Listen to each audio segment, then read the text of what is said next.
Assalamualaikum warahmatullahi wabarakatuh. Sahabat semuanya, selamat datang kembali di channel kami. Pada kesempatan kali ini, kita akan membahas topik yang cukup penting dan sering menjadi pertanyaan, yaitu bagaimana hukum kurban bagi orang yang berhutang. Semoga penjelasan ini dapat memberikan pencerahan dan manfaat bagi kita semua. Jangan lupa untuk like, subscribe, dan nyalakan lonceng notifikasi agar tidak ketinggalan konten bermanfaat lainnya. Sebelum kita masuk ke pembahasan, mari kita pahami dulu bahwa ibadah kurban adalah salah satu bentuk ibadah yang sangat dianjurkan dalam Islam, terutama pada Hari Raya Idul Adha. Kurban dilakukan sebagai bentuk ketaatan kepada Allah Subhanahu wa Ta'ala dan simbol pengorbanan, meneladani kisah Nabi Ibrahim alaihi salam dan Nabi Ismail alaihi salam. Namun, bagaimana hukumnya bagi orang yang berhutang? Apakah dia tetap diwajibkan atau dianjurkan untuk berkurban? Dalam hal ini, para ulama memiliki beberapa pandangan yang perlu kita perhatikan. Pandangan mazhab Hanafi. Menurut mazhab Hanafi, kurban hukumnya wajib bagi orang yang mampu secara finansial. Namun, jika seseorang memiliki hutang yang jatuh tempo, maka dia harus mendahulukan pembayaran hutangnya sebelum melaksanakan kurban. Kewajiban kurban hanya berlaku jika setelah membayar hutang, dia masih memiliki kemampuan finansial yang cukup. Pandangan mayoritas ulama, mazhab Maliki, Syafi'i, dan Hanbali. Mayoritas ulama berpendapat bahwa kurban adalah sunnah muakkad, yaitu sunnah yang sangat dianjurkan.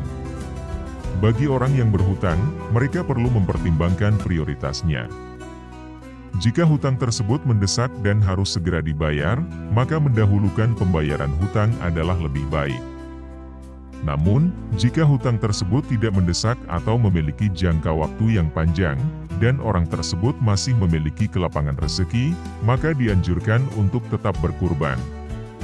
Pada intinya, kemampuan finansial seseorang untuk berkurban harus dihitung setelah mempertimbangkan kewajiban-kewajiban lain, termasuk hutang.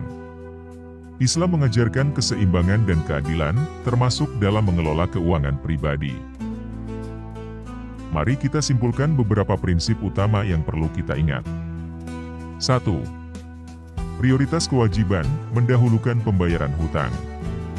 Hutang adalah kewajiban yang harus dipenuhi terlebih dahulu sebelum melakukan ibadah yang sifatnya sunnah, seperti kurban. Dalam Islam, menjaga hak-hak orang lain sangat ditekankan. Ketika seseorang berhutang, ia memiliki tanggung jawab moral dan finansial untuk mengembalikan pinjaman tersebut. Hutang tidak hanya merupakan kewajiban finansial, tetapi juga amanah yang harus dijaga dengan baik. Mendahulukan pembayaran hutang adalah penting karena beberapa alasan. 1. Menjaga hak-hak orang lain. Ketika kita berhutang, kita meminjam uang atau barang dari orang lain yang mempercayai kita. Memenuhi kewajiban ini berarti kita menjaga hak-hak mereka dan tidak membiarkan mereka menanggung kerugian karena pinjaman yang belum dibayar. 2. Menjaga kehormatan pribadi. Membayar hutang tepat waktu menunjukkan integritas dan kejujuran kita sebagai individu. Ini membantu menjaga reputasi dan kehormatan kita di mata orang lain.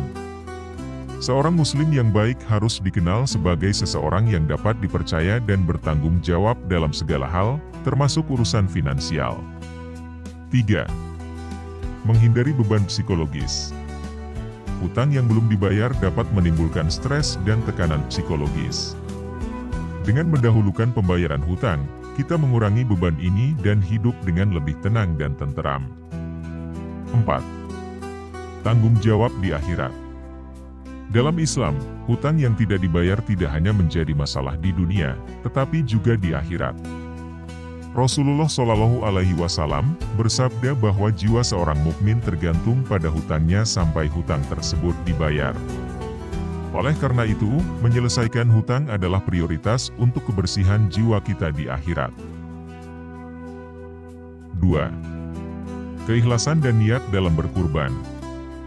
Jika seseorang memiliki niat yang tulus untuk berkurban, namun terhalang oleh kewajiban hutang, insya Allah niat baik tersebut tetap dicatat sebagai amal baik. Allah Subhanahu wa Ta'ala Maha mengetahui apa yang ada dalam hati hambanya dan menilai amal berdasarkan keikhlasan dan niat. Mari kita perjelas beberapa poin penting tentang keikhlasan dan niat. Pertama, niat yang ikhlas. Keikhlasan berarti melakukan sesuatu semata-mata untuk mendapatkan ridho Allah Subhanahu wa Ta'ala, tanpa mengharapkan pujian atau balasan dari manusia. Jika seseorang benar-benar ingin berkurban karena Allah, meskipun dia tidak bisa melakukannya karena kewajiban hutang, niat ikhlas tersebut sudah dihitung sebagai amal baik di sisi Allah. Kedua, penghalang yang sah. Hutang adalah penghalang yang sah dalam melaksanakan ibadah sunnah seperti kurban. Ketika seseorang mendahulukan pembayaran hutang karena kewajiban, Allah Subhanahu wa Ta'ala memahami dan mengapresiasi niat baiknya untuk berkurban jika situasinya memungkinkan. Allah Subhanahu wa Ta'ala berfirman dalam Al-Quran, Allah tidak membebani seseorang melainkan sesuai dengan kesanggupannya. Quran Surat Al-Baqarah ayat 286. Ini menunjukkan bahwa Allah mengetahui keterbatasan hambanya dan memberikan pahala berdasarkan niat yang tulus dan usaha yang maksimal. Semoga penjelasan ini dapat membantu sahabat semua dalam memahami bagaimana hukum kurban bagi orang yang berhutang. Penting bagi kita untuk selalu menjaga keseimbangan dan prioritas dalam menjalankan ibadah, serta tetap berusaha memenuhi kewajiban kita dengan sebaik-baiknya. Terima kasih telah menyimak video kali ini. Jangan lupa untuk like, share, dan subscribe channel ini untuk mendapatkan informasi Islami lainnya. Wassalamualaikum warahmatullahi wabarakatuh.